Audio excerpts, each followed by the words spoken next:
ನಮಸ್ತೆ, welcome back ನನ್ನ ಚಾನಲ್ಗೆ. ಹೇಗಿದ್ದೀರಾ ಎಲ್ಲರೂ? ತುಂಬ ದಿನ ಆಗೋಗಿತ್ತಲ್ವ ನಾನು ಲಾಂಗ್ ವೀಡಿಯೋ ಅಪ್ಲೋಡ್ ಮಾಡಿ.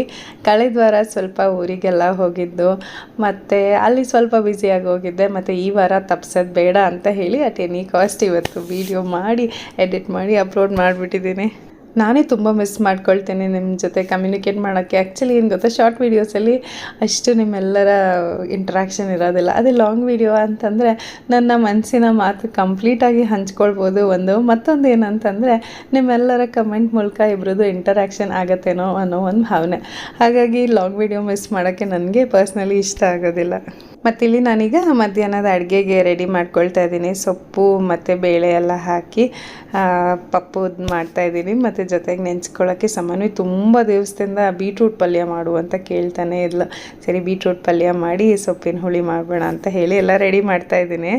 ಮತ್ತು ಅಮ್ಮ ಅಪ್ಪಾಜಿ ಮನೆಗೆ ಬರ್ತಾ ಇದ್ದಾರೆ ಇವತ್ತು ಅಂತ ಹೇಳಿ ಸ್ವಲ್ಪ ಹೆಚ್ಚಿಗೆನೇ ಅಡುಗೆ ಮಾಡ್ತಾಯಿದ್ದೀನಿ. ತುಂಬ ದಿನ ಆಗಿತ್ತು ಅಮ್ಮ ಅಪ್ಪಾಜಿನ ನೋಡಿ. ಅವರು ಚಾರ್ಧಾಮ್ ಯಾತ್ರೆ ಹೋಗಿದ್ರು, ಒಂದು 15 ದಿನ ಆಗಿತ್ತು ಅವ್ರು ಹೋಗಿ. ಅದಾದಮೇಲೆ ನಾವು ಇರಲಿಲ್ಲ. ತುಂಬ ದಿನ ಆಗೋಗಿತ್ತು ಅಮ್ಮನ ನೋಡಿ, ಅಪ್ಪಾಜಿನ ನೋಡಿ. ಮತ್ತು ಮಕ್ಕಳು ಕೂಡ ತುಂಬ ಮಿಸ್ ಮಾಡ್ತಿದ್ರು ಅಜ್ಜಿ ತಾತನ.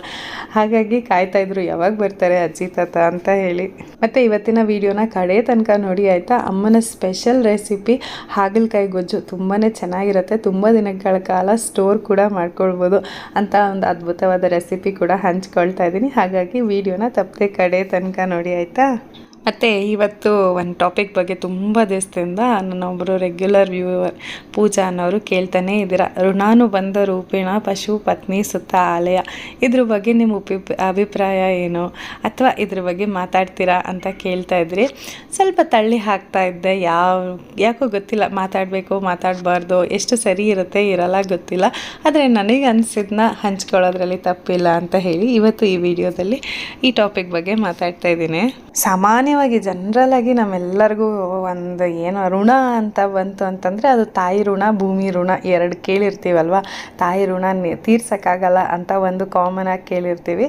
ಇನ್ನೊಂದು ಭೂಮಿ ಋಣ ಎಲ್ಲಿರುತ್ತೋ ಅಲ್ಲಿ ನಮಗೆ ಭೂಮಿ ಸಿಗತ್ತೆ ಅನ್ನೋದು ಮತ್ತೊಂದು ಕೇಳಿರ್ತೀವಿ. ಆದರೆ ಮೇಯ್ನಾಗಿ ಈ ಋಣ ಅಥವಾ ಋಣಾನುಬಂಧ ಅಂತಂದರೆ ಏನು ಅಂತಂದರೆ ಒಂದು ಫಿಸಿಕಲ್ ಮೆಮೊರಿ ಅಂತ ಹೇಳ್ಬೋದು. ಅಥವಾ ನಮ್ಮ ಸಂಸ್ಕೃತಿನಲ್ಲಿ ಮೇಯ್ನಾಗಿ ಒಬ್ರನ್ನೊಬ್ರನ್ನ ನಾವು ಮುಟ್ಕೊಳ್ಳೋದಿಲ್ಲ. ಇವಾಗ ಹಗ್ ಮಾಡೋದು, ಒಬ್ರನ್ನೊಬ್ರು ಪರಸ್ಪರ ನೋಡಿದಾಗ ಹ್ಯಾಂಡ್ ಶೇಕ್ ಮಾಡೋದು, ಅದೆಲ್ಲ ನಮ್ಮ ಸಂಸ್ಕೃತಿನಲ್ಲಿ ಇಲ್ಲವೇ ಇಲ್ಲ. ಯಾಕಂತಂದರೆ ಒಂದ್ಸಲಿ ಫಿಸಿಕಲ್ ಕಾಂಟ್ಯಾಕ್ಟಿಗೆ ಬಂದುಬಿಟ್ರೆ ಒಬ್ರಿಗೊಬ್ರಿಗೆ ಋಣಾನುಬಂಧ ಆಗತ್ತೆ ಅಂತ ಹೇಳ್ತಾರೆ. ಹಾಗಾಗಿ ನೋಡಿ, ಋಷಿ ಮುನಿಗಳು, ಈ ಆಚಾರ್ಯರು, ದೊಡ್ಡ ದೊಡ್ಡ ಆಚಾರ್ಯರು, ಗುರುಗಳು, ಇವರೆಲ್ಲ ಮುಟ್ಟಿಸ್ಕೊಳ್ಳೋದಿಲ್ಲ. ಅಂದರೆ ಇದನ್ನು ಕೆಲವರು ಬೇರೆ ಥರ ಇಂಟರ್ಪ್ರೆಟ್ ಮಾಡಬಹುದು. ಆದರೆ ಅದರಲ್ಲಿ ಕೆಟ್ಟದಾಗಿ ಭಾವಿಸ್ಕೊಳ್ಳೋ ಅಂಥದ್ದು ಏನೂ ಇಲ್ಲ. ಮೇನ್ ರೀಸನ್ ಏನಂತಂದರೆ ನಮಗೂ ಅವ್ರಿಗೂ ಋಣಾನುಬಂಧ ಅಥವಾ ಋಣ ಬೆಳಿಬಾರ್ದು ಅಂತ. ಇವಾಗ ಉಪ್ಪನ್ನೆಲ್ಲ ಸುಮ್ಮನೆ ಯಾರೂ ಕದಿಯೋದಿಲ್ಲ. ನಿಮಗೆ ನೆನಪಿದ್ರೆ ಮುಂಚೆ ಎಲ್ಲನೂ ಉಪ್ಪಿನ ಋಣ ಇಟ್ಕೊಳ್ಬಾರ್ದು ಅಂತ ಹೇಳ್ತಾರೆ. ಯಾಕಂದರೆ ಅದನ್ನು ತೀರ್ಸೋಕ್ಕೆ ಆಗಲ್ವಂತೆ ಉಪ್ಪಿನ ಋಣ.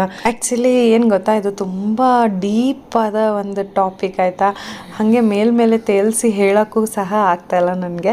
ಬಟ್ ಜನರಲಾಗಿ ಹೇಳಬೇಕು ಅಂತಂದರೆ ನಮ್ಗೆ ಯಾರೋ ಏನೋ ಒಂದು ಮಾಡಿದರೆ ಅವರ ಋಣದಲ್ಲಿ ನಾವು ಬದುಕ್ತೀವಿ. ಎಕ್ಸಾಂಪಲ್ ಕೊಡೋಕ್ಕೆ ಟ್ರೈ ಮಾಡ್ತೀನಿ ನಾನು. ಇವಾಗ ಯಾರ ಹತ್ರನೂ ನಾವು 1,000 ರೂಪಾಯಿ ಇಸ್ಕೊಂಡಿರ್ತೀವಿ ಆಯಿತಾ. ನಾವು ಅವರ ಋಣದಲ್ಲಿರ್ತೀವಿ ಅಂತ ಇಟ್ಕೊಳ್ಬೋದು. ಸಿಂಪಲೆಸ್ಟ್ ಎಕ್ಸಾಂಪಲ್ ಕೊಡಬೇಕು ಅಂತಂದರೆ ಅದನ್ನು ನಾವು ಅವರಿಗೆ ತೀರ್ಸೋವರೆಗೂ ನಾವು ಅವ್ರ ಋಣದಲ್ಲೇ ಇರ್ತೀವಿ.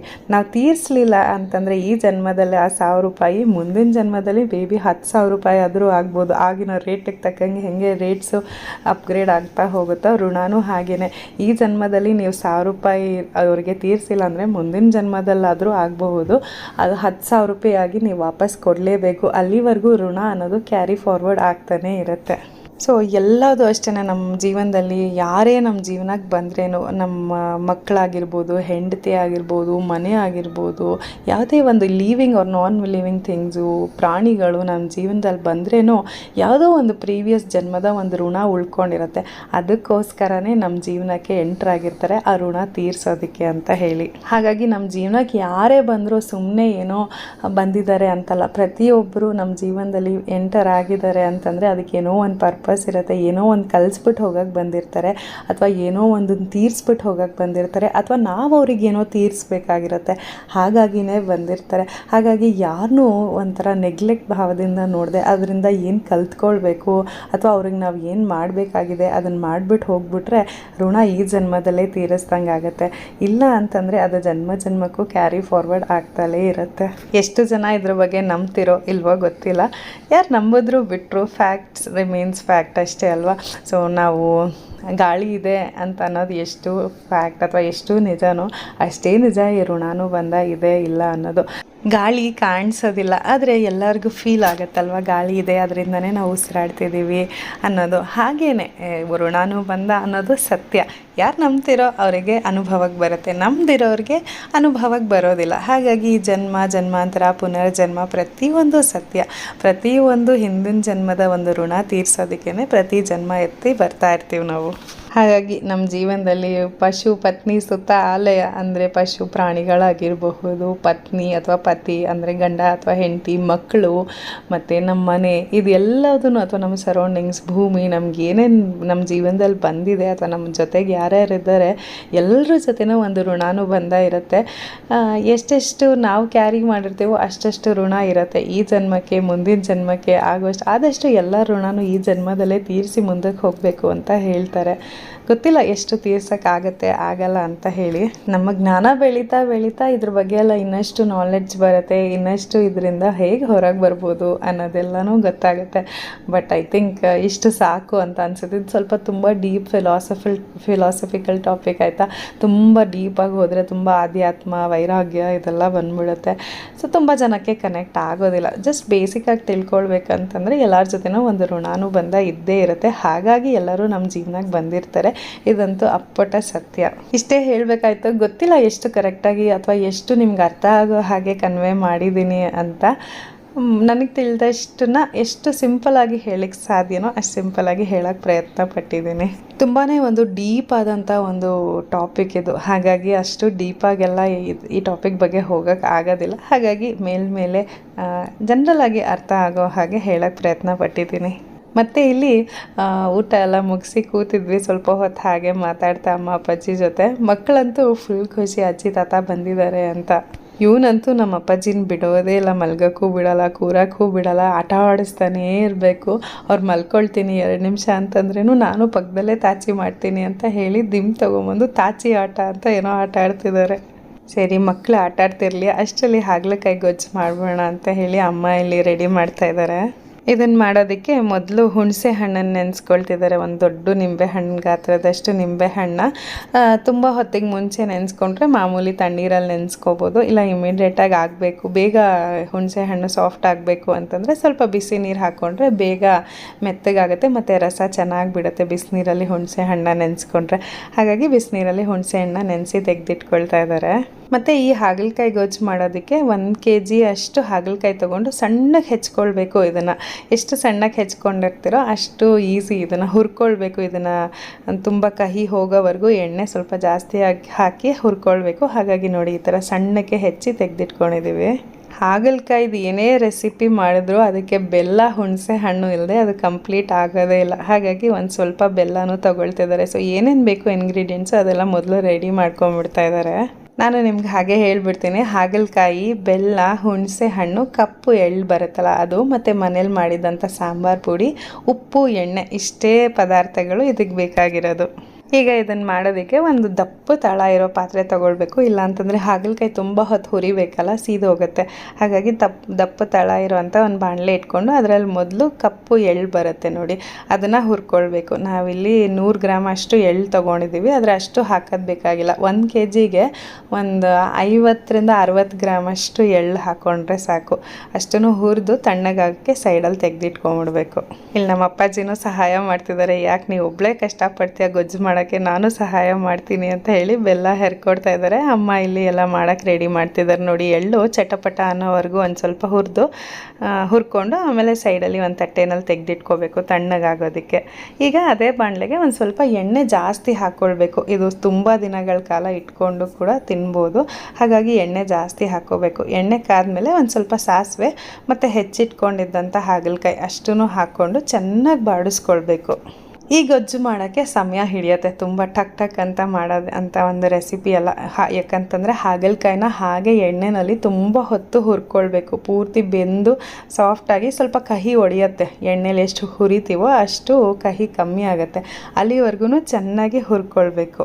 ಎಷ್ಟು ಚೆನ್ನಾಗಿ ಮೀಡಿಯಮ್ ಫ್ಲೇಮ್ನಲ್ಲಿ ಇಟ್ಕೊಂಡು ಹುರಿತೀವೋ ಅಷ್ಟು ದಿನಗಳ ಕಾಲ ನಮ್ಮ ಗೊಜ್ಜು ಇಟ್ಕೊಳ್ಬೋದು. ಆಲ್ಮೋಸ್ಟ್ ಫ್ರಿಡ್ಜಲ್ಲಿ ಇಟ್ಟರೆ 15ರಿಂದ 20 ದಿನದವರೆಗೂ ಇಟ್ಕೊಳ್ಬೋದು. ಆದರೆ ಅಷ್ಟು ದಿನ ಇರೋದಿಲ್ಲ, ಖಾಲಿ ಆಗಿಬಿಡುತ್ತೆ. ಹಾಗಲಕಾಯಿ ಗೊಜ್ಜ ಇದು ಅನ್ನೋ ಅಷ್ಟು ರೇಂಜಿಗೆ ಟೇಸ್ಟ್ ಇರುತ್ತೆ. ನನಗಂತೂ ಬಹಳನೇ ಪ್ರೀತಿ. ಇದು ನಮ್ಮ ಮನೇಲಿ ಎಲ್ಲರಿಗೂ ತುಂಬ ಇಷ್ಟ. ಚಪಾತಿ ಜೊತೆ ಎಲ್ಲ ಅಂತೂ ತುಂಬ ಚೆನ್ನಾಗಿರುತ್ತೆ. ಸೊ ನೋಡಿ, ಹಾಗಲಕಾಯಿ ಒಂದು 2 ನಿಮಿಷ ಚೆನ್ನಾಗಿ ಹುರ್ಕೊಂಡಾದ್ಮೇಲೆ ಮುಚ್ಚಿ ಬೇಯಿಸ್ಕೊಂಬಿಡ್ಬೋದು, ಒಂದು ಸ್ವಲ್ಪ ಬೇಯಲಿ ಅಂತ ಹೇಳಿ. ಇಲ್ಲ ಅಂತಂದರೆ ಹಾಗೇ ನಿಂತ್ಕೊಂಡು ಹುರಿತಾ ಇರಬೇಕು. ತುಂಬ ಹೊತ್ತು ನಿಂತ್ಕೊಳ್ಳೋಕ್ಕಾಗಲ್ಲ ಅಂತಂದರೆ ಈ ಥರ ಮುಚ್ಚಿ ಒಂದು ಸ್ವಲ್ಪ ಹೊತ್ತು ಬೇಯಕ್ಕೆ ಬಿಟ್ಬಿಡಬೇಕು. ಮತ್ತು ಇಲ್ಲಿ ನಮ್ಮ ಅಪ್ಪಾಜಿ ತೋಟದಿಂದ ಮಾವಿನ ಹಣ್ಣು ಮತ್ತು ಪರಂಗಿ ಹಣ್ಣು ಇದೆಲ್ಲ ತಂದಿದ್ರು. ಸರಿ, ಪರಂಗಿ ಹಣ್ಣು ತುಂಬ ಹೋಗಿತ್ತು, ಕಟ್ ಮಾಡಿಬಿಟ್ಟು ಸಂಜೆ ಸ್ನ್ಯಾಕ್ಸ್ಗೆ ಇದೆ ಇವತ್ತು ಅಂತ ಹೇಳಿ ಹೆಚ್ಚಿ ಸಮನ್ವಿಗೆಲ್ಲ ತಿನ್ನಿಸ್ತಾ ಇದ್ದಾರೆ. ಮತ್ತು ಈ ಮಕ್ಳುಗಳು ಹೇಗೆ ಗೊತ್ತಾ, ಬಹುಶಃ ಎಲ್ಲರ ಮನೇಲೂ ಹೀಗೆ ಅಂತ ಅನಿಸುತ್ತೆ. ನಾವೆಲ್ಲ ಇದ್ದರೆ ನಾವು ಹೇಳ್ದಂಗೆ ಕೇಳ್ಕೊಂಡಿರ್ತಾರೆ. ನಾವಷ್ಟೇ ಜನ ಇದ್ದರೆ, ನಾನು ಜಾನು ಇದ್ದರೆ, ಅಜ್ಜಿ ತಾತಂದ್ರೆ ನಾನು ನೋಡಿಬಿಟ್ರೆ ಫುಲ್ಲು ಧೈರ್ಯ ಬಂದುಬಿಡುತ್ತೆ. ನಾನು ಏನು ಮಾಡಿದ್ರು ಅಮ್ಮ ಅಪ್ಪ ನನಗೇನೂ ಹೇಳಲ್ಲ, ಏನೂ ಅನ್ನಲ್ಲ ಅನ್ನೋ ಒಂದು ಧೈರ್ಯ, ಅಥವಾ ನಾವೇನಾದರೂ ಹೇಳಿದ್ರೆ ಅಜ್ಜಿ ತಾತ ಸಪೋರ್ಟಿಗೆ ಬರ್ತಾರೆ ಅಂತ ಒಂದು ಧೈರ್ಯ ಬಂದುಬಿಟ್ಟಿರುತ್ತೆ ಅಂತ ಅನಿಸುತ್ತೆ. ನಮ್ಮ ಮಾತು ಕೇಳೋದೇ ಇಲ್ಲ. ದಟ್ಸ್ ದ ಬ್ಯೂಟಿ ಆಫ್ ಅಜ್ಜಿ ತಾತ ಮೊಮ್ಮಕ್ಕಳು ರಿಲೇಷನ್ಶಿಪ್ ಅಂತ ಅನಿಸುತ್ತೆ. ಯಾವಾಗಲೂ ಬ್ಯೂಟಿಫುಲ್. ಮತ್ತು ಇಲ್ಲಿ ಹಾಗಲಕಾಯಿ ನೋಡಿ ಎಷ್ಟೊಂದು ಹಾಕಿದ್ವಿ, ಒಂದು ಸ್ವಲ್ಪ ಕಮ್ಮಿ ಆಗ್ತಾ ಹೋಗ್ತಾಯಿದೆ. ತುಂಬ ಹೊತ್ತು ಕೂಡ ಮುಚ್ಚಿ ಬೇಯಿಸಬಾರ್ದು, ಸ್ವಲ್ಪ ಸಾಫ್ಟ್ ಆಗಿಬಿಡುತ್ತೆ. ಹಾಗಾಗಿ ಈಗ ಕಂಟಿನ್ಯೂಸ್ ಆಗಿ ಒಂದು ಸ್ವಲ್ಪ ಅರ್ಧ ಬೆಂದಿದೆ ಅಂದ ತಕ್ಷಣ ಕಂಟಿನ್ಯೂಸ್ ಆಗಿ ಹುರ್ಕೊಳ್ತಾನೇ ಇರಬೇಕು. ಹುರಿತಾ ಎಷ್ಟು ಕಮ್ಮಿ ಆಗಿಬಿಟ್ಟಿದೆ ನೋಡಿ. 1 kg ಅಷ್ಟು ಹಾಗಲಕಾಯಿ ತೊಗೊಂಡಿದ್ದು ಈಗ ಅರ್ಧ kgಗಿಂತಲೂ ಕಮ್ಮಿ ಆಗೋಗಿದೆ ಅಷ್ಟು. ಮತ್ತು ಚೆನ್ನಾಗಿ ಬೆಂದಿದೆ, ಒಂದು ಸ್ವಲ್ಪ ಬ್ರೌನ್ ಕಲರ್ ಆಗಿದೆ ನೋಡಿ. ಈಗ ಬೆಂದಿರುತ್ತೆ. ಈಗ ಏನು ಮಾಡಬೇಕಂದ್ರೆ ಹುಣಸೆ ಹಣ್ಣು ನೆನೆಸಿಟ್ಕೊಂಡಿದ್ವಲ್ಲ ಅದನ್ನು ಹಾಕ್ಕೊಳ್ಬೇಕು. ಅಮ್ಮ ಇಲ್ಲಿ ಸೋಸೋದ್ರಲ್ಲಿ ಮಾಡ್ಕೊಳ್ತಿದ್ದಾರೆ. ನಾರು ಅಥವಾ ಏನಾದರೂ ಕಸ ಇದ್ದರೆ ಹೋಗ್ಬಿಡತ್ತೆ ಅಂತ ಹೇಳಿ ಹುಣಸೆ ರಸ ಹಿಂಡ್ಕೊಳ್ತಾ ಇದ್ದಾರೆ. ಹಾಗಲಕಾಯಿ ಪೂರ್ತಿ ಬೆಂದಮೇಲೆ ಈ ಹುಣಸೆ ಹಣ್ಣು ಹಾಕ್ಕೋಬೇಕು. ಮತ್ತು ಎಷ್ಟು ಬೇಕೋ ಅಷ್ಟು ನೀರು ಹಾಕ್ಕೊಳ್ಬೇಕು. ಇದು ಗೊಜ್ಜು ಬೇಗ ಗಟ್ಟಿ ಆಗಿಬಿಡುತ್ತೆ, ಹಾಗಾಗಿ ಸ್ವಲ್ಪ ನೀರನ್ನ ನೋಡಿಕೊಂಡು ಹಾಕ್ಕೊಳ್ಬೇಕು ಚೆನ್ನಾಗಿ. ಕನ್ಸಿಸ್ಟೆನ್ಸಿ ನಿಮ್ಮ ಮನೆಗೆ ತಕ್ಕಂತೆ ಮಾಡ್ಕೊಳ್ಬೋದು. ತುಂಬ ನೀರಾಗಬೇಕು ಗೊಜ್ಜು ಅಂತಂದರೆ ನೀರು ಜಾಸ್ತಿ ಹಾಕ್ಕೊಳ್ಬೇಕು. ಇಲ್ಲ ಸ್ವಲ್ಪ ಗಟ್ಟಿಯಾಗಿದ್ದರೆ ಚೆನ್ನಾಗಿರುತ್ತೆ ಅಂತಂದರೆ ನೀರು ಒಂದು ಸ್ವಲ್ಪ ಕಮ್ಮಿ ಹಾಕ್ಕೊಂಡ್ರೆ ನಡೆಯುತ್ತೆ. ಹುಣಸೆ ರಸ ನೀರು ಎಲ್ಲ ಹಾಕ್ಕೊಂಡ್ಮೇಲೆ ಇದಕ್ಕೊಂದು ಸ್ವಲ್ಪ ಉಪ್ಪು ಹಾಕಿ ಸಿಮ್ನಲ್ಲಿ ಇಟ್ಕೊಂಡು ಸ್ವಲ್ಪ ಹೊತ್ತು ಕುದಿಸ್ಕೊಳ್ಬೇಕಾಗತ್ತೆ. ಒಂದು 3ರಿಂದ 4 ನಿಮಿಷ ಚೆನ್ನಾಗಿ ಕುದಿ ಬರೋವರೆಗೂ ಕುದಿಸ್ಕೋಬೇಕು. ಈಗ ಇದಕ್ಕೆ ಮನೆಯಲ್ಲೇ ಮಾಡಿದಂಥ ಸಾರಿನ ಪುಡಿ ಹಾಕ್ಕೊಳ್ಬೇಕು. ಮನೆಯಲ್ಲೇ ಮಾಡಿದ್ದ ಸಾರಿನ ಪುಡಿ ಇದ್ದರೆ ಸರಿ, ಇಲ್ಲ ಅಂತಂದರೆ ಅಂಗಡಿಯಲ್ಲಿ ರಸಮ್ ಪೌಡರ್ ಅಂತ ಎಲ್ಲ ಸಿಗತ್ತಲ್ಲ ಅದನ್ನು ಹಾಕ್ಕೊಳ್ಬೋದು. ಆದರೆ ಆದಷ್ಟು ಮನೆಯಲ್ಲೇ ಮಾಡಿದಂಥ ಸಾರಿನ ಪುಡಿ ಹಾಕ್ಕೊಂಡ್ರೆ ರುಚಿ ಚೆನ್ನಾಗಿರುತ್ತೆ. ಸಾರಿನ ಪುಡಿ ಹಾಕಿದ್ಮೇಲೆ ಬೆಲ್ಲ ನಾವು ಪುಡಿ ಮಾಡಿಟ್ಕೊಂಡಿದ್ವಲ್ಲ ಅಷ್ಟು ಬೆಲ್ಲನ ಹಾಕ್ಕೊಂಡು ಮತ್ತೊಂದ್ಸಲಿ ಎಲ್ಲದನ್ನು ಮಿಕ್ಸ್ ಮಾಡಿಕೊಂಡು ಕುದಿಸ್ಕೊಳ್ಬೇಕು. ಬೆಲ್ಲ ನೋಡಿ ಸ್ವಲ್ಪ ಜಾಸ್ತಿ ಹಾಕ್ಕೊಂಡ್ರೂ ನಡೆಯುತ್ತೆ, ಬಿಕಾಸ್ ಹಾಗಲಕಾಯಿ ಕಹಿ ಇರುತ್ತಲ್ಲ, ಬೆಲ್ಲ ಹಾಕಿದಷ್ಟು ರುಚಿ. ಹುಣಸೆ ಹಣ್ಣು, ಬೆಲ್ಲ, ಕಹಿ, ಉಪ್ಪು ಇದೆಲ್ಲ ಮಿಶ್ರಣ ಆಗಿ ಎಂಥ ಒಳ್ಳೆ ಅದ್ಭುತವಾದ ರುಚಿ ಬರುತ್ತೆ ಗೊತ್ತಾ. ಇಷ್ಟನ್ನು ಹಾಕಿ 2 ನಿಮಿಷ ಕುದಿಸ್ಕೋಬೇಕು. ಇದು ಕುದಿಯೋ ಅಷ್ಟರಲ್ಲಿ ನಾವು ಆಗಲೇ ಎಳ್ಳು ಹುರಿದು ಇಟ್ಕೊಂಡಿದ್ವಲ್ಲ ಅದು ತಣ್ಣಗಾಗಿರುತ್ತೆ. ಈಗ ಅದನ್ನು ಒಂಚೂರು ಚೆನ್ನಾಗಿ ಪುಡಿ ಮಾಡ್ಕೋಬೇಕು. ಈ ಸ್ಟೇಜಲ್ಲಿ ಅಂದರೆ ಬೆಲ್ಲ ಮತ್ತು ಸಾರಿನ ಪುಡಿ ಹಾಕಿದ್ಮೇಲೆ ಸ್ವಲ್ಪ ಗಟ್ಟಿ ಆಯಿತು ಅಂತ ಅನಿಸಿದ್ರೆ ಒಂದು ಸ್ವಲ್ಪ ನೀರು ಹಾಕ್ಕೊಳ್ಬೋದು. ಯಾಕಂತಂದರೆ ಎಳ್ಳಿನ ಪುಡಿ ಮಾಡ್ಕೊಳ್ತೀವಲ್ಲ ಅದು ಹಾಕಿದ್ಮೇಲೆ ಗೊಜ್ಜು ಇನ್ನೂ ಗಟ್ಟಿ ಆಗಿಬಿಡುತ್ತೆ. ಆಮೇಲೆ ಸ್ಟವ್ ಆರಿಸಿದ್ಮೇಲೆ ಪಾತ್ರೆ ಕಾವಿಗೆ ಇನ್ನೂ ಗಟ್ಟಿ ಆಗಿಬಿಡುತ್ತೆ. ಹಾಗಾಗಿ ಒಂದು ಸ್ವಲ್ಪ ನೀರಾಗಿ ಮಾಡಿಕೊಂಡು ಈಗ ಎಳ್ಳಿನ ಪುಡಿ ಮಾಡ್ಕೊಂಡಿದ್ದೀವಿ ನೋಡಿ, ಆ ಎಳ್ಳಿನ ಪುಡಿನ ಪೂರ್ತಿ ಇದಕ್ಕೆ ಹಾಕ್ಕೊಳ್ಬೇಕು. ಎಳ್ಳಿನ ಪುಡಿನ ಕಡೆನಲ್ಲೇ ಹಾಕ್ಕೊಳ್ಬೇಕು.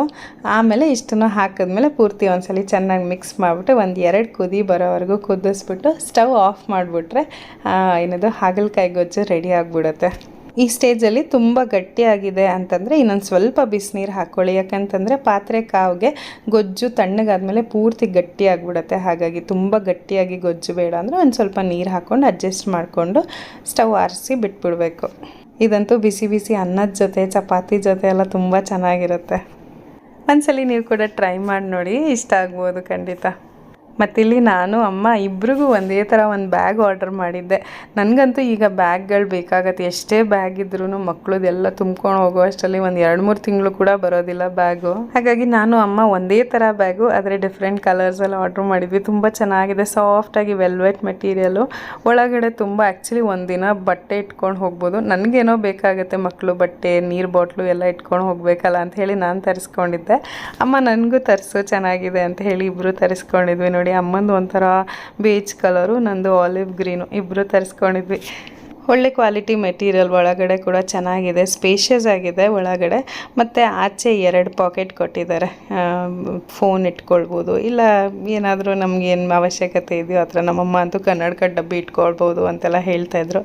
ಸೈಡ್ ಪಾಕೆಟ್ಸ್ ಎಲ್ಲನೂ ಇದೆ, ಚಿಕ್ಕದಾಗಿ ಬೇಕಾದರೂ ಮಾಡ್ಕೊಳ್ಬೋದು, ಇಲ್ಲ ಎಕ್ಸ್ಟೆಂಡ್ ಮಾಡಿ ಉದ್ದ ಕೂಡ ಬ್ಯಾಗ್ ಮಾಡ್ಕೊಳ್ಬೋದು. ಸಾಫ್ಟ್ ಮೆಟೀರಿಯಲು ಚೆನ್ನಾಗಿದೆ.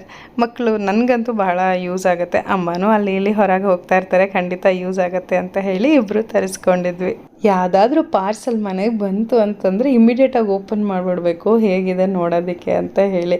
ಇಷ್ಟ ಆಯಿತು ಅಂತಂದರೆ ಇಟ್ಕೊಳ್ತೀವಿ, ಇಲ್ಲ ಅಂತಂದರೆ ಇಮ್ಮಿಡಿಯೇಟಾಗಿ ಅದೇ ಕವರಲ್ಲಿ ಹಾಕ್ಬಿಟ್ಟು ಈಚೆ ಇಟ್ಬಿಟ್ಟಿರ್ತೀನಿ ನಾನು ರಿಟರ್ನ್ ಕೊಟ್ಬಿಡೋದಕ್ಕೆ ಅಂತ ಹೇಳಿ. ಅದೆಷ್ಟು ಆರ್ಡ್ರ್ ಮಾಡಿರ್ತೀವಿ, ಎಷ್ಟು ಪಾರ್ಸಲ್ಗಳು ಬರುತ್ತೆ, ಆದರೂ ಪ್ರತಿ ಸಲ ಪಾರ್ಸಲ್ ಬಂದಾಗ ಓಪನ್ ಮಾಡೋದಕ್ಕೆ ಅದೇನೋ ಒಂಥರ ಖುಷಿ ಅನಿಸುತ್ತೆ.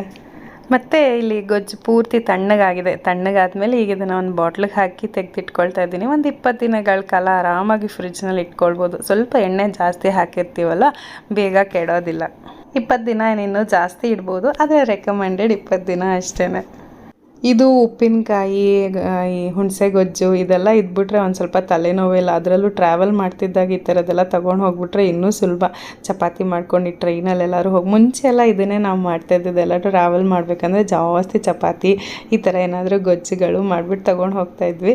ಆದರೆ ಈಗೆಲ್ಲ ಅದರ ಅವಶ್ಯಕತೆ ಇಲ್ಲ, ಹೆಜ್ಜೆ ಹೆಜ್ಜೆಗೂ ಹೋಟ್ಲ್ಗಳಿರುತ್ತೆ. ಸೊ ಹಾಗಾಗಿ ಇಲ್ಲ. ಬಟ್ ಆ ದಿನಗಳು ಒಂಥರ ಚಂದ. ಎಲ್ಲರೂ ಎಷ್ಟೊಂದು ಚಪಾತಿ ಮಾಡಿಕೊಂಡು ಈ ಥರ ಗೊಜ್ಜು ಮಾಡಿ ತೊಗೊಂಡು ಎಲ್ಲಾದರೂ ಒಂದು ಕಡೆ ನಿಲ್ಲಿಸಿದಾಗ ಒಟ್ಟಿಗೆ ಕುತ್ಕೊಂಡು ತಿಂತಾಯಿದ್ವಿ. ಅದೊಂಥರ ಮಜಾ, ತುಂಬಾ ಚೆನ್ನಾಗಿತ್ತು. ಸೊ ಗೋಲ್ಡನ್ ಡೇಸ್ ಅದೆಲ್ಲ ವಾಪಸ್ ಬರೋದಿಲ್ಲ, ಮೆಲ್ಗೆ ಹಾಕೋಕ್ಕೆ ಮಾತ್ರ ತುಂಬ ಚೆನ್ನಾಗಿರುತ್ತೆ. ಸರಿ, ಮತ್ತೆ ವಿಡಿಯೋನ ಇಲ್ಲೇ ಮುಗಿಸ್ತಾ ಇದ್ದೀನಿ. ಮುಂದಿನ ವಿಡಿಯೋನಲ್ಲಿ ಸಿಗೋಣ, ಆಯಿತಾ? ಟೇಕ್ ಕೇರ್, ಬಾಯ್.